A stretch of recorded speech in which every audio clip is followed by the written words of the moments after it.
Hello, a very good morning to Waterford Property Watch. We have an earlier broadcast today because we wanted a very special guest on, Niall Harrington of Fiore Harrington and Partners. Niall, you are so welcome. Thanks, Regina. Thank you for having us. Great to have you. Niall, Fiore Harrington are in business for 40 years, is that right? Yeah, I wasn't there to start. Yes. No, we are. Yeah, we're a Waterford-based company for the last 40 years. Founded initially by Nicky Fiore. Nicky unfortunately passed away about 10 years ago, and his son Ian Fiore is my partner in there now. So great. Yeah. And it's an extraordinary story, Fiore Harrington and Partners, in terms of you've offices in Waterford, New London. You're working on a project. Where did you say? We're actually working on a large export zone in Azerbaijan for the government. Wow. In Baku, and interesting project, and we're doing another one in Riyadh for the Saudi equivalent of the IDA as well. So it's amazing. So really, when it comes to architecture and development in Waterford, I think in fairness, you have your finger on the pulse because you seem to be involved in pretty much all, if not the majority of the development. So this is a really good news broadcast. People are often talking about, well, we've no homes, how can we attract development into Waterford? And I was looking at Daft this morning, and in terms of what's for sale, there are 113 houses at the moment, Niall, for sale in Waterford City, and about half of them, when I drilled through it, look like old kind of rental style properties in older parts of the city. So in terms of choice, there's nothing there really at the minute, is there? And as you said yourself, a lot of it is old stock as well. Yeah. Non-complying with the regulations, poor insulation standards, etc. And yeah, we have, from where we are today and where we're going to go, is a big issue for us. Housing is a major problem for us. Yeah, but is it going to be a problem going forward? Tell us. No. What's in the pipeline? What's happening? So, and we say it's a major problem, but we've a lot of solutions in place. You've got the three major neighbourhoods of the city, which are the Dunmore Road, you've got Kilbarry, and you've got the Carrickferris Grace Dieu area. And in all of those locations, house construction is underway. For example, you've got on the Dunmore Road side, you've got Noel Frisbee has just opened up Kingswood development, which is for new houses just opposite the golf course in Williamstown. Noel Green, Jackie Green Construction has just got planning permission for 360 units, yes. And they're due to start in February, which will be great to see. Then there's a couple of other additional sites. Neville's are currently building out there, and there's a couple of other sites that will go in for planning early in the new year that you'll start seeing come to fruition as well. So you're going to get a lot of activity early in January, February on the Dunmore Road to add to what's already there. You've got the new urban village in Kilbarry. And you want to talk a little bit about that, Niall, in terms of, like, right now or 6 months ago, what was on that site and what's your vision for that? Well, we've done a huge amount of work that people don't see, but there's already been about 15 million euros spent out there. There's 69 houses which will be completed in March for Respond. The council and the developers spent close to 6 million euros on a Lyhalf road with all of the infrastructure to open up all of the agricultural lands for housing. There's planning permission for 373 units. The first two phases are due to start in January, February, which is 181 units. We have the nursing home, the medical centre and creche, all with permission, due to start again in Q1 or Q2 next year. And you've got Noel Frisbee doing a great job with the park development, selling that out. So all of those pieces are coming together. And what we're very excited about Kilbarry as a new urban village for the city is its proximity to services and infrastructure. You've got great playing facilities, clubs out there, South End, the rugby club, St Saviour's, and then you've also got the Eco Park. You've got the Tramore Road, which is proximate, which is a great walk, cycle, running track that brings you right into Tramore, and then you've got the Johns River Walk that'll bring you into the city centre. So there's a lot of exciting things to happen that we'll see coming on stream. With the road finishing in, first phase of the road will finish in the end of this month, and the road will complete then in March. So all of the services will be in to push those developments on. So for somebody looking to buy, we'll say in Kilbarry, because it appeals to them in terms of access and the quality of the new homes, when will these houses be ready, Niall? Well, as I said, this construction is going to start January, February of next year. So you're going to see the first houses ready for occupation probably Q3, September, October time. And you're looking at product in the range of 1, 2, 3 and 4 bed units, apartments and houses. There are large houses, like I was explaining to you earlier on. Yes. Your typical McInerney development back in the day would have been about, your 3-bedroom semi would have been about 900 square feet. These 3-bedroom semi-detached houses are up at 1,100 to 1,200 square feet.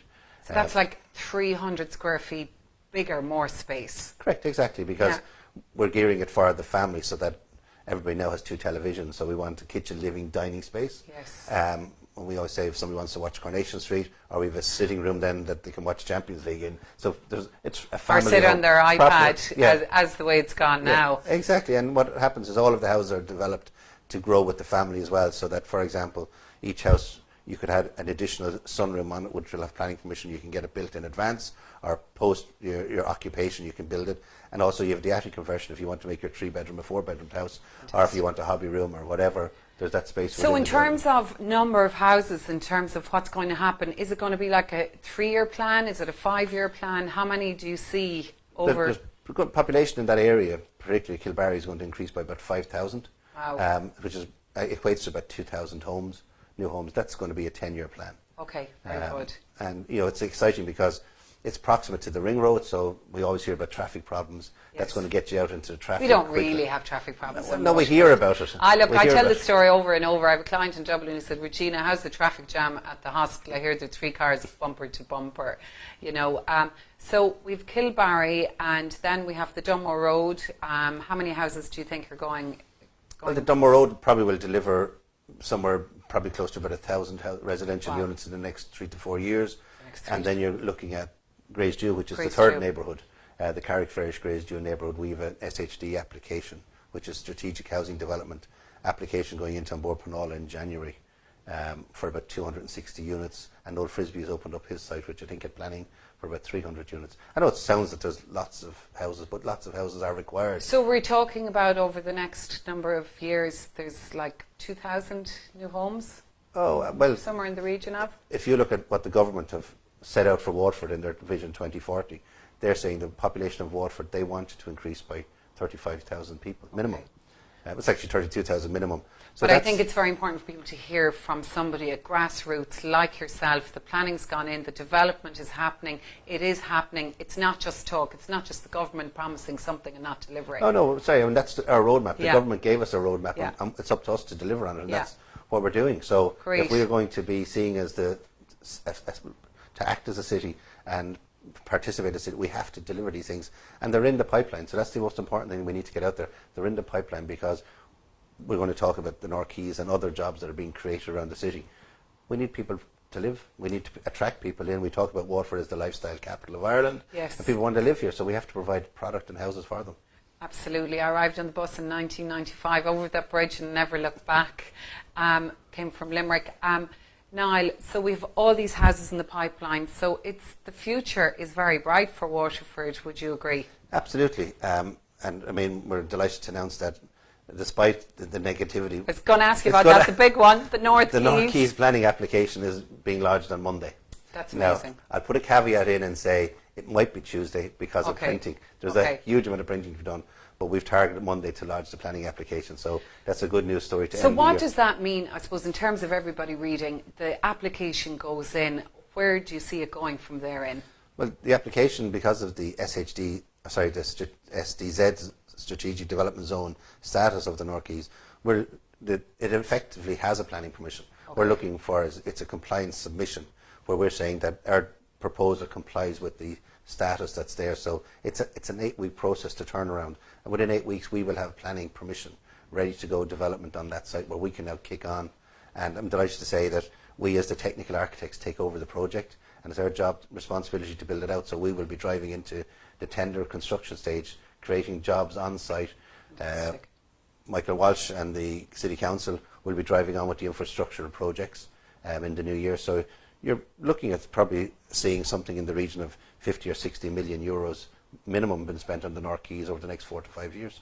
And it's going to be a total game changer, and it's a pretty spectacular site, isn't it? All facing the sun, south facing. South facing, I keep saying it's a kilometre of water frontage, 17 acres in a city centre, in the oldest city in Ireland. So, I mean, everybody falls in love with it. We're so busy looking at it. We've seen it for so long. We don't appreciate what we have, but it's all there. Yeah, it's stunning. So, and in terms then of, so we will have the homes, we have the North Quays. For anybody who might be watching from Dublin or Cork, in terms of are people looking at moving up, what kind of price ranges do you envisage these homes, and will there be something in it for everybody? Absolutely. Well, we have to build for everybody because there's different levels of affordability. We want to have different choice patterns as well. Some people, I looked at a stat when I was starting out, mad to get married and own my own home and stand on my own 2 feet, married at 22. And the average age of a male getting married today is 34. So they like to, I haven't played a field, or I suppose, keep their choices open. Well, but people are more transient now, aren't they? So they're happy to rent. Yeah. And we have to provide rental opportunities, but we want to provide family homes as well. Yes. So the market in Kilbarry is probably going to be somewhere between 160, 170,000 up to 300,000 plus. That's starting at your 1-bed apartment, 2-bed apartment, 3-bed semi-detached, 4-bed semi-detached homes. So we want to try and create a community. That's the most important aspect of it.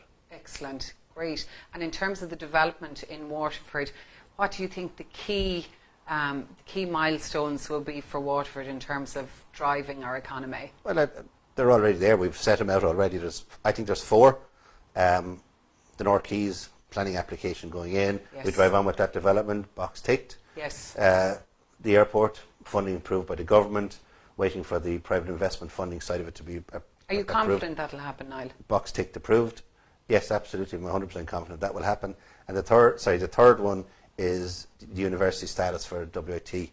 That will happen. I'm 100% certain that will happen, which again feeds into the population growth of students. Will be about 6,000 people. You know, just the status that the South East region as a university brings. We saw what it did with Limerick and Galway. It'll do the same for our city and region. And then the fourth element, which I think is equally important as all of those, once we deliver the transport interchange and hub within the North Quays, is to get a direct train service to Dublin that will get us to Dublin in an hour, or more importantly, get you from Dublin to Waterford in an hour.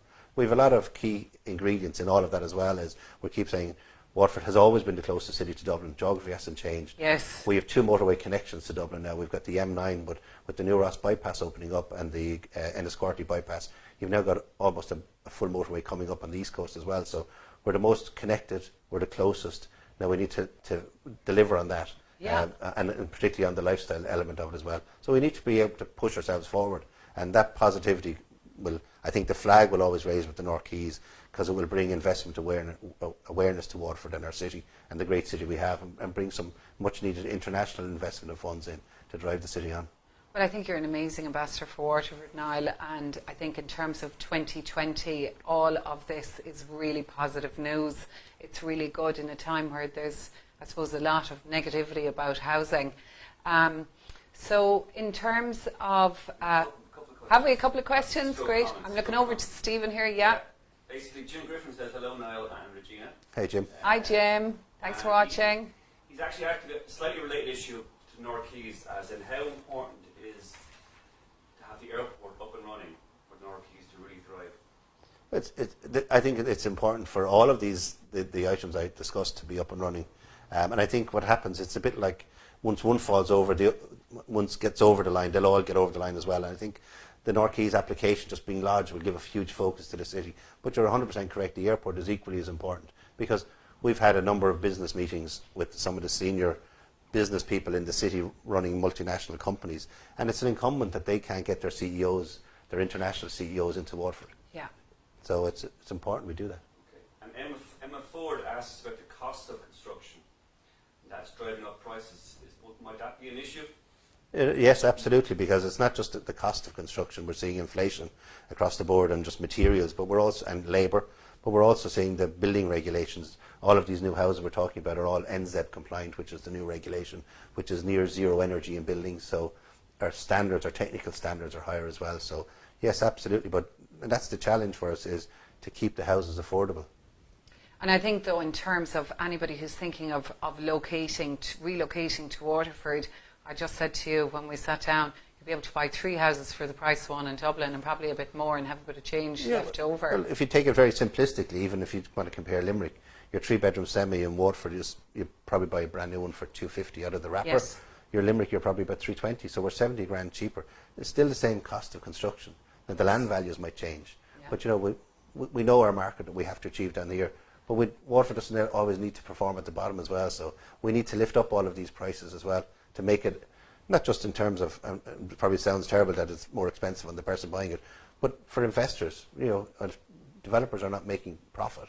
And I know it probably is a bad word, but if you don't go to the bank and say, I'm making a profit, the bank won't lend you the money. But so that's therefore business, we can't deliver. let's face it. That is that's business, the goal of business, to unfortunately, make a profit. But it is exciting times and it's very positive. I actually come from County Limerick, Niall, and I believe, in my view, the most important game changer for Waterford is university status. I can see it here in terms of renting to students for over 22 years. We have a huge commuter student commuting to Wexford, Kilkenny, and I suppose in order to target maybe students maybe who come from another demographic who can bring more, I suppose, money into our economy and attract business. Let's face it, jobs. Big companies want the talent, and if we don't have the students with the credentials that they require, they won't invest. Well, absolutely, and you've hit the nail on the head. They want university status. They want the accreditation that a university gives them. You know, the university. We said earlier, see what it did to Limerick. Leo Varadkar, when he was down recently, said the same. Look at the impact the university had on Limerick. Like the southeast doesn't have a university. If you look at the demographic of the country and where all the universities are located, Dublin and everything else is on the western seaboard. Waterford, we have to deliver it. It'll make a huge difference in business. You look what the guys are doing at TSSG as research and development arm of W.I.T. with no funding other than anything they can get from Enterprise Ireland. They're doing a magnificent job, and there's a lot of businesses want to feed into that, but they'll only feed into it on the basis that we have a university. So I think the university will be a huge driver for the city and the region. I think it will add hugely to our economy. The influx of about 6,000 students, and just on the flip side of that. Is that, you know, we were talking to W.I.T recently, and they're down about 50% of their stock for students because people are not getting back into that market because there's no return on the investment. So we need to up those values as well and get those back into it. And I see that the W.I.T are building a new wing, isn't that right? Yeah, a new facility, a faculty building for engineering and architecture. That's exciting, It's exciting because what you can see what they're doing is, like, in fairness, W.I.T has been performing as a university for the last 10, 15 years. But now it needs the brand. But it needs the tagline, it needs the university status. It's, in my opinion, it's always been a university. Sorry, maybe for the last 10 years. I went to it when it was WRTC. But I remember when my brother was going to college, I did a secretarial course. Unfortunately, I didn't get the results to go to university, but when my mother was working this out, where my brother was to go, he studied engineering, it had to be university. Yeah. It had to be. There was just nothing else was an option. And I think sometimes in life, perception outstrips reality. Well, look, you went to the University of Life. No different than a lot of us. And I'm still here. I'm still here. And like that's what, you know, and why I went to college, my parents, we were the first in our family to go to college, and it was because it was down the road. Yeah. You know, other than that, I would probably been an apprentice electrician or something. You know, sent off. Oh well, look, thanks be to God you're not, because I think, Niall, you're an amazing ambassador for Waterford. It's great to finish the year off on a positive note. I think we're probably running out of time. I'm looking over at Stephen here, who's nodding. Do we have any more questions? No, that's it. Great. Okay. Well, we are absolutely delighted that you came in here today, Niall. I think it's great to end the year on a positive note. We have a coffee morning on Friday morning in aid of St. Vincent de Paul. It's here from 10 until 12, the WLR appeal, and we would love anybody who's in the area to pop in. And I'd just like to give a nod to Helping Hands, because we're talking about development. It's an extraordinary charity. I don't know if you've ever popped up. They're up in St. Patrick's Gateway, feeding the homeless every night, and there's ladies and gentlemen in our community cooking dinners at home and serving them up at night. So we're very privileged that we have a home, and we think of those at Christmas. As a blue boy, very strong Waterford connections born here. That's one thing we do in Waterford. We do it very well. We're very charitable, and we look after our own. So Yes. Long may it continue. Long Look, may it continue. just to wish everybody a happy Christmas. Yes. And here's to a very prosperous, peaceful And healthy New Year. Exactly. And as I like to say, up the day, Up the day. Thank you very much, Niall. All right, Pleasure thank to you, have you on Regina. board.